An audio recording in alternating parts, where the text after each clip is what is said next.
what would be a way to really create, to have this, because it takes time, right? It takes time to do this each and every week. And it costs me money too, right? To edit it and have a team that helps me do that and put it all out. What's a way to get this thing moving in the right direction and generating some revenue? Cool. Well, first, let me reply back what I'm hearing. So you are getting some business from your podcast. One of the examples was an executive coaching, and it sounds like they were hiring you because of your podcast, right? Yes. I mean, that's how we connected with this guy, and he's on a board. And he's hiring you? He's got a friend.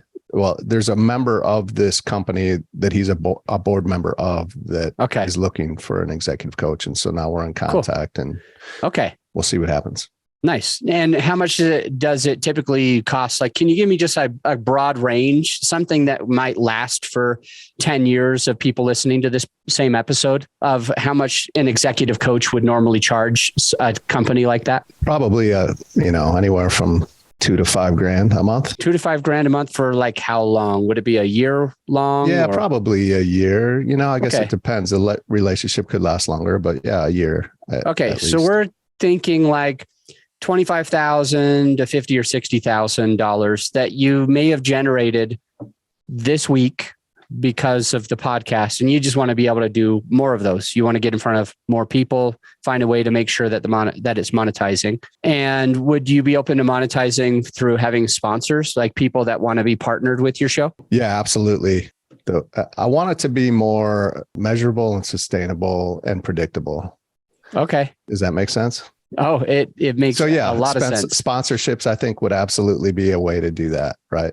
Cool. All right. And you wanted to put money in your pocket instead of taking money away. You said that it's costing me money. You're saying this podcast is costing money because of editing and production and things like that.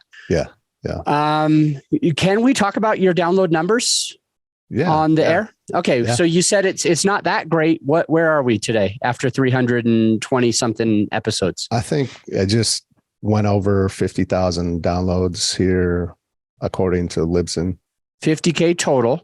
And do you have an idea of what it is? Is the last one like 340 downloads for that one episode? Can you check it out for us while we're on?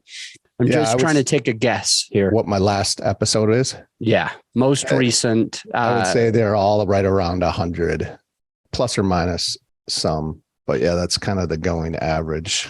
And then, I do put this to YouTube as well. So there's views and listens there as well that I'm not really taking into consideration. Okay. Yeah.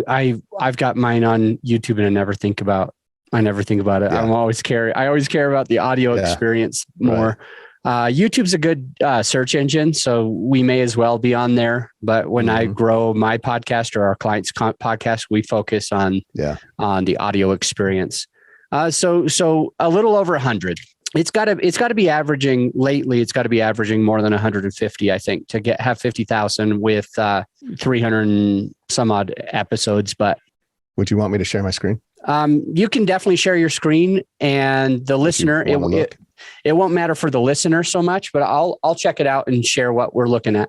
Okay. Does that show up? Yep. 51,000 this month, 27, but it's only been a couple of days. This week, 61. Statistics.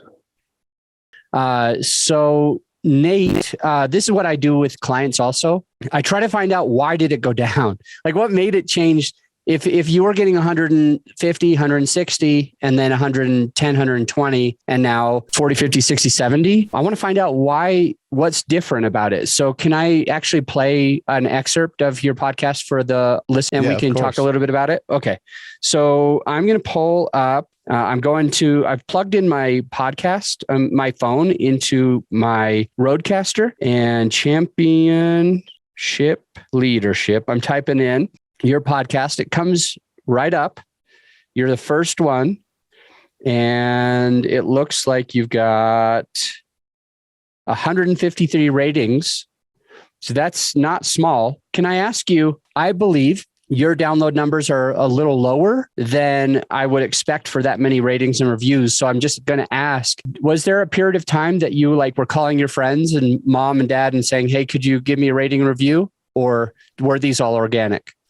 There was a good number of those where we were just reaching out, asking for a favor and asking them Smart. to review. And then we still do that with each guest that comes on. We ask them to give us a review as well. Okay, perfect.